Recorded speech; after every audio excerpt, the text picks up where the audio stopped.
6장 여리고성 점령.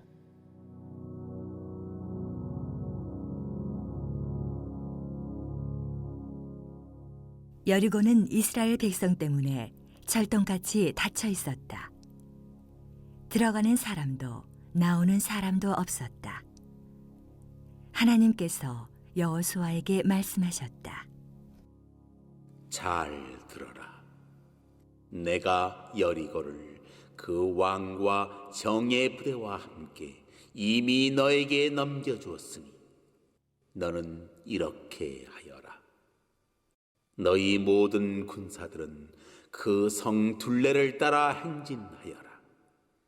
성을 한 바퀴씩 돌되 6일 동안 반복해서 돌아라. 제사장 7명이 언약궤 앞에서 순양 뿔나팔 7개를 들고 가게 하여라. 7일째 되는 날에는 제사장들이 나팔을 부는 동안 성을 7바퀴 돌아라. 후에 순양불을 길게 부는 소리가 들리거든 온 백성이 힘껏 소리를 질러야 한다. 그러면 성벽이 곧바로 무너질 것이다. 그때 백성이 일제히 진격하여 들어가라. 눈의 아들 여호수아가 제사장들을 불러 말했다. 언약궤를 메십시오. 그리고 7 제사장은 순양 뿔나팔 7개를 들고 하나님의 궤 앞에 서십시오. 그가 또 백성에게 말했다. 출발하십시오. 성 둘레를 따라 행진하십시오. 무장한 호위대는 하나님의 궤 앞에서 행진하십시오. 그러자 백성이 그대로 행했다. 여호수아가 명령하자 백성이 움직였다.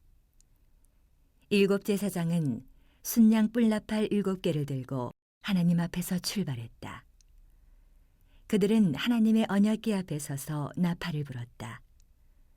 무장한 호위대가 나팔을 부는 제사장들 앞에서 행진했고 후방 호위대는 나팔을 불며 행진하는 제사장들 뒤에서 행진했다.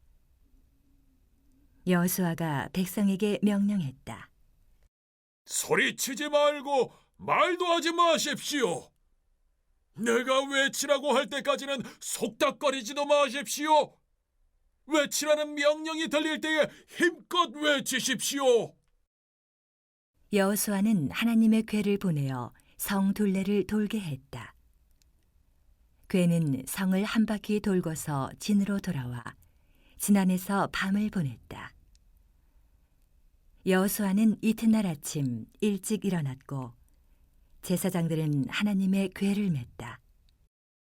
제사장 7명이 순양불 나팔 7개를 들고 하나님의 궤 앞에서 행진했다. 그들이 나팔을 불며 행진하는 동안 무장한 호위대가 앞에서 행진했고 후방 호위대는 뒤에서 행진했다. 이렇게 그들은 나팔을 불며 행진했다. 둘째 날에 그들은 다시 성을 한 바퀴 돌고 진으로 돌아왔다. 6일 동안 그렇게 했다. 7째 날 그들은 아침 일찍 일어나 성 둘레를 똑같은 방식으로 행진하되 그날만은 7바퀴를 돌았다. 7바퀴째 돌 때에 제사장들이 나팔을 불자 여호수아가 백성에게 신호를 보냈다. 외치십시오. 하나님께서 이 성을 여러분에게 주셨습니다. 이 성과 그 안에 있는 모든 것은 거룩한 저주를 받아 하나님께 바쳐졌습니다. 다만 장녀 라합만은 예외입니다. 라합과 그 집에 있는 모든 사람은 우리가 보낸 정탐꾼들을 숨겨주었으므로 살려두어야 합니다. 거룩한 저주를 받은 이 성에서 여러분은 행동에 주의하십시오. 성 안에 있는 물건을 탐내지 마십시오. 저주받은 것을 취함으로써 그 저주로 이스라엘 진을 위험에 빠뜨리고 모든 사람을 괴롭게 하는 일이 없도록 조심하십시오. 모든 은과 금, 동과 철로 만든 그릇은 하나님께 거룩한 것이니 그것들은 하나님의 보물 보관소에 두십시오. 제사장들이 나팔을 불었다. 백성이 나팔 소리를 듣고 우레처럼 큰 소리로 외치자 성벽이 곧바로 무너져 내렸다.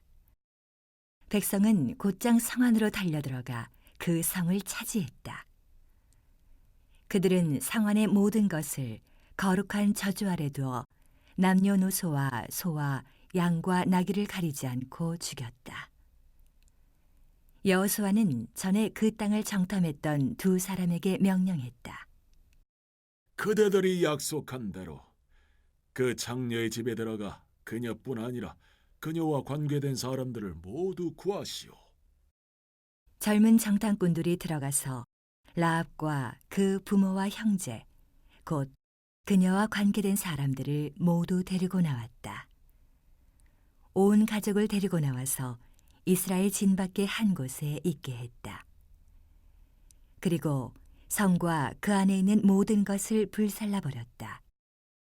그러나 금과 은, 동과 철로 만든 그릇은 예외여서 그것은 모두 하나님의 집 보물 보관소에 두었다. 여호수아는 창녀 라합만은 살려주었다. 곧 라합과 그녀의 아버지 집안과 그녀와 관계된 모든 사람을 살려준 것이다. 라합이 오늘까지 이스라엘 가운데 살아있는데 그것은 여호수아가 여리고를 정탐하도록 보낸 정탐꾼들을 그녀가 숨겨주었기 때문이다. 그때 여호수아가 엄숙히 맹세했다. 이 여리고 성을 다시 세우려는 사람은 하나님 앞에 저주를 받을 것이다. 기초를 쌓으면 맏아들을 잃고 문짝을 달면 막내 아들을 잃을 것이다. 하나님께서 여호수아와 함께 계셨으므로 그는 온 땅에 널리 알려졌다. 1절 이스라엘 백성이 쳐들어온다는 소식을 듣고 여리고 왕은 성문을 걸어 잠그고 있었습니다. 기생 라합의 말대로 여호와께서 홍해물을 마르게 하신 일과 두 왕 시혼과 옥을 전멸시킨 일을 듣고 주민들이 다 간담이 녹았고 정신을 잃었기 때문입니다. 2장의 정탐 결과를 통해서 이 사실을 알고 있죠. 하지만 여리고는 난공불락의 요새입니다. 도성에는 왕과 그를 섬기는 용사들이 지배하고 있습니다.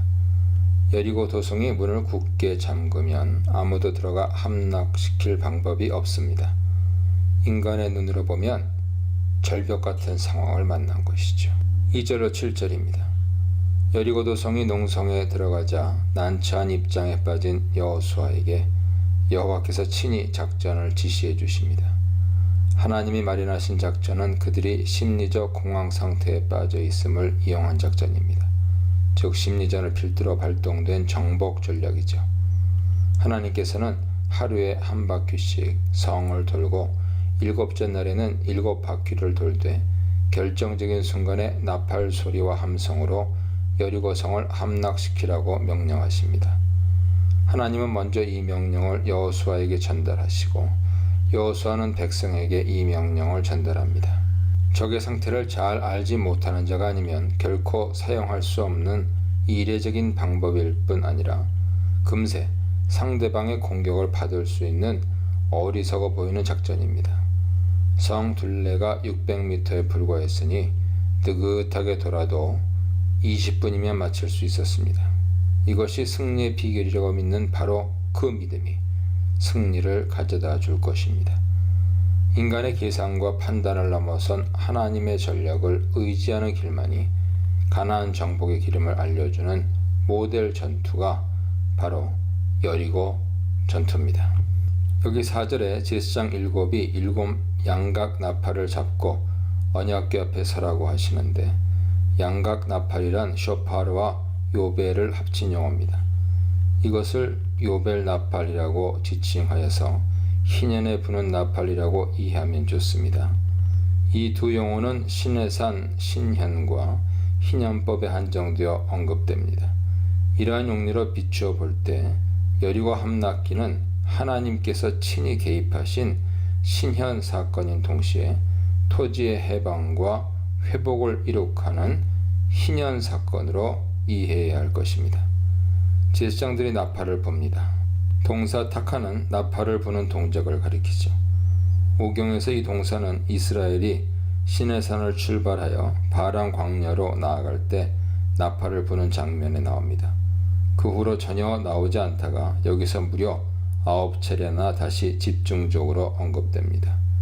시내산을 떠나 바란 광야로 나아갈 때 불었던 나팔 소리가 이제 가나안 땅으로 들어가는 힘찬 장면에서 다시 울려 퍼지는 것입니다. 제사장들은 나팔, 쇼파르를 큰 소리로 터루아 불었습니다. 이스라엘의 절기를 알릴 때도 시내산을 떠나 바란 광야로 행진해 나아갈 때도 터루아 큰 소리로 불었습니다. 6장 5절의 터루아는 단순히 육성으로 지르는 함성을 가리키는 듯합니다. 왜냐하면 나팔은 제사장이 불도록 특명을 내렸기 때문이죠. 함성, 터루아를 지르는 것은 여리고를 함락하는 날을 특별한 축제로 인식하며 이 날을 광야 길의 끝으로 마감하자는 뜻일 것입니다. 특별히 숫자 7이 6장 전체에서 11번이나 사용되고 있습니다. 7 제사장이 7 나팔을 불면서 7일 동안 돕니다. 여호와께서 7일 동안 완벽한 세상을 창조하시고 쉬신 것 같이 여리고성의 함락 역시 완벽하게 이루실 것을 의미하는 것 같습니다. 여리고는 왕과 무사들이 지배하는 도시국가죠. 이스라엘 장정들도 무장하기는 했지만 성벽을 무너뜨리는 일은 애굽에서 이스라엘을 이끌어내신 여호와께서 친히 하실 것입니다. 여호와의 전쟁은 말씀의 전쟁이며 여느 다른 전쟁들과는 구별되는 거룩한 전쟁입니다. 이 전쟁에는 백성이 말씀을 준행하겠다는 서약이 있어야 하며 믿음의 실천이 전제되어야 합니다. 백성은 여호수아가 명령한 대로 준행했습니다. 지도자 위에 지도자가 있는 거룩한 전쟁, 군대가 아니라 언약궤를 앞세운 전쟁에 대해 묵상해 보시기 바랍니다. 8절로 21절입니다. 이스라엘 군대는 엿새 동안 매일 한 바퀴씩 성을 돌기만 했습니다. 제사장이 언약궤를 메고 나팔을 불면서 돌기만 하니 여리고 도성의 군사들은 매우 불안했을 것입니다. 이미 여호와께서 홍해와 가나안 동편에서 하신 일을 듣고 마음이 녹아 있었던 여리고 사람들은 전쟁 같지 않은 전쟁을 수행하는 이스라엘의 모습을 보면서 온갖 억측을 쏟아내었을 것입니다. 이는 그들의 불안한 마음을 이용한 심리전술입니다. 이스라엘은 6일 동안은 하루에 한 바퀴씩만 돌고 7째 날에는 7바퀴를 돌았습니다. 그런 후에 헤렘법을 선포합니다. 여리고 도성에 속한 것은 모두 진멸해야 합니다. 헤렘, 하람이란 단어가 17절에 나온 후 18절에 4차례, 21절에 한 차례 반복됩니다. 헤렘은 2장 10절에 이미 나온 바 있습니다. 거기서는 바산 왕 옥과 아모리 왕 시온을 진멸한 것을 진술하려고 동사형을 사용했습니다. 세번역은 2장 10절의 각조를 따라 헤렘 개념을 다음과 같이 설명해주고 있습니다. 히브리어 헤렘은 사람이나 물건을 완전히 파멸시켜 죽게 바치는 것을 뜻함, 가지면 안 되는 것, 손을 대었다가는 멸망받게끔 저주받은 것, 전멸시켜 죽게 제물로 바치다, 전멸시켜서 희생 제물로 바치다, 전멸시켜서 바치는 희생 제물, 전멸시켜서 죽게 바쳐야 할 물건, 전멸시켜야 할 물건 등으로 번역함. 헤렘법은 계약법에 처음 나옵니다. 하나님 외에 다른 신에게 제사를 드리는 자는 반드시 멸하여야 한다. 레위기에서는 여호와께 온전히 바친 것은 무르지 못한다고 하는 규정에 헤렘이라는 단어를 사용합니다. 출애굽기 22장 20절, 레위기 27장 28절 보세요. 민수기 18장 14절에서 특별히 드리다, 민수기 21장 2절에서 다 멸하다 라고 번역되었는데 하나님께 특별히 드린 것은 사람이 사취할 수 없다는 의미에서 철저히 진멸하여야 한다는 뜻으로 쓰입니다. 여리고 도성을 함락시킨 후에 그 도성 안의 물건이나 사람은 사람이 사취해서는 안 되며 온전히 하나님께 바쳐야 합니다. 이런 의미로 신명기에 11차례나 사용되었습니다. 여호수아 제1부에 해당하는 1장에서 12장에 20차례 집중적으로 언급되고 후반부에는 한 차례만 더 나옵니다. 22장 20절이죠. 신명기 헤렘 사상이 여호수아에 활용됩니다. 일곱째 날에 여리고성이 함락되었습니다. 21절은 하나님의 명령을 준행했다는 보도가 나옵니다. 백성이 크게 소리질러 외쳤다. 5절과 마찬가지로 동사 루아가 동종 목적어 터루아를 거느리고 있습니다. 또 헤렘법을 준행하여 성에 속한 모든 것을 진멸했습니다. 희년을 선포하는 나팔이 힘차게 울려 퍼지자 온 백성이 함성을 질러 세상 권력을 무너뜨립니다. 믿음이 없이는 소리 지를 수 없습니다. 소리를 질러서 웅장한 성곽을 무너뜨린다는 상상력은 믿음으로만 수긍할 수 있습니다. 게다가 전쟁 상황 아닙니까? 자칫하면 전멸당할 수도 있습니다. 그러나 이스라엘은 구원하시는 여호와 하나님의 전능하심을 믿기에 힘을 합하여 큰 함성을 지를 수 있었습니다. 그 함성에는 세상의 헛된 문명을 무너뜨리고 새로운 창조를 바라는 희망의 염원이 가득 차 있습니다. 말씀을 외치는 설교단의 소리는 세상을 무너뜨리는 권능이 있습니다. 세상을 이기는 것은 돈도, 많은 성도 수도, 성도들의 사회적인 영향력도 아닙니다. 그것은 영적 상상력입니다. 하나님이 열어가시고 만들어가시는 하나님 나라에 대한 상상력입니다. 그 상상력이 우리를 담대하게 합니다. 믿음입니다. 22절로 25절입니다.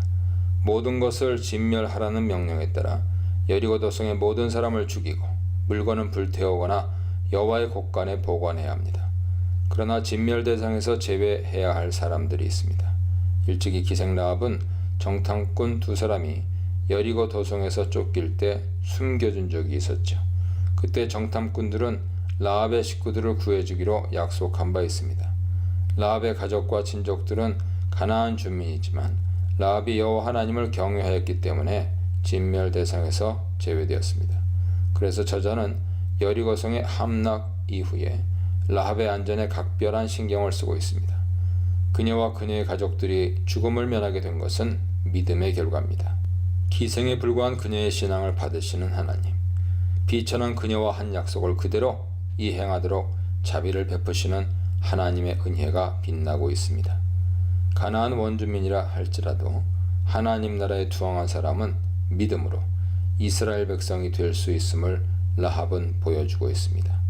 라합 이야기는 7장에서 전개되는 아간 이야기와 한 쌍을 이루며 우리에게 하나님의 심판에 대한 깊은 진리를 가르쳐 줍니다.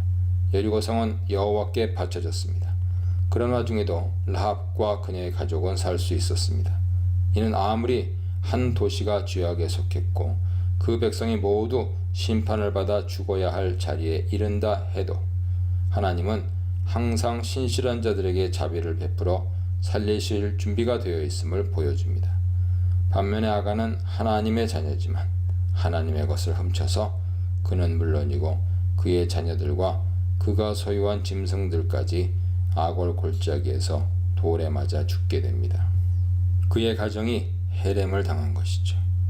헤렘을 당하도록 계획된 자는 죽음을 면하고 헤렘을 행해야 할 자는 헤렘을 당했습니다. 선민이라는 사실이 죄를 은폐할 수 없으며 헤렘을 실행할 자라도 헤렘 될 수 있음을 말해줍니다. 기생 라합의 몸에서 다윗의 조상이 태어났고 다윗은 후일 예수님의 조상이 됩니다. 살몬은 유다의 수장인 나손의 아들이죠. 40년 광야 유랑 기간 중에 나손이 태어났을 것으로 추정됩니다. 민수기 2장 3절에 동쪽 해 뜨는 쪽에 진을 칠 사람들은 그 군대별로 유다 진영의 세 지파 부대이며 유다 자손의 수장은 암미나답의 아들 나손이다 란 말이 나옵니다. 또 룻기 4장 20절 이하에는 암미나답은 나손의 아버지가 되고 나손은 살몬의 아버지가 되고 살몬은 보아스의 아버지가 되고 보아스는 오벳의 아버지가 되고 오벳은 이새의 아버지가 되고 라는 말이 나옵니다. 마태복음 1장 4, 5절에는 람은 아비나답을 낳고 아비나답은 나손을 낳고 나손은 살몬을 낳고 살몬은 라합에게서 보아스를 낳고 보아스는 르색에서 오벳을 낳고 오벳은 이새를 낳고 라고 기록되어 있습니다. 여기서 라합은 여호수아에 나오는 여리고의 기생 라합이라고 보아도 크게 무리가 없습니다. 26, 27절입니다. 여리고는 하나님 나라의 도래에 저항하며 하나님 나라 백성과의 공존을 거부하는 저항의 상징이자 그 대표자입니다. 여리고는 멸망을 자초한 것입니다. 여호수아는 여리고성을 재건하지 말 것을 백성에게 명령합니다. 그 이유는 여리고성이 가나안 정복의 첫 열매이기에 성의 폐허를 보면서 여호와를 기념하는 의미가 되기 때문입니다. 또 여리고성은 이스라엘에게 전쟁에 관한 깊은 진리를 줍니다. 전쟁의 승패를 가르는 것은 하나님의 임재라는 사실을 일깨워 주기 때문이죠. 또 주변 나라들에게도 여리고성의 폐허는 이스라엘의 하나님이 어떤 분인지를 일깨우는 역할을 할 수 있을 것입니다. 이스라엘에게는 하나님의 인도하심의 상징으로, 적들에게는 공포의 상징으로 사용될 수 있습니다. 그러나 이스라엘은 후일 북왕국 아방 시대에 여리고성을 재건했습니다. 엘리야가 등장하기 직전에 베델 사람 히엘이 여리고를 재건하다가 그의 맏아들과 막내 아들을 잃었습니다. 열왕기상 16장 34절 참조하세요.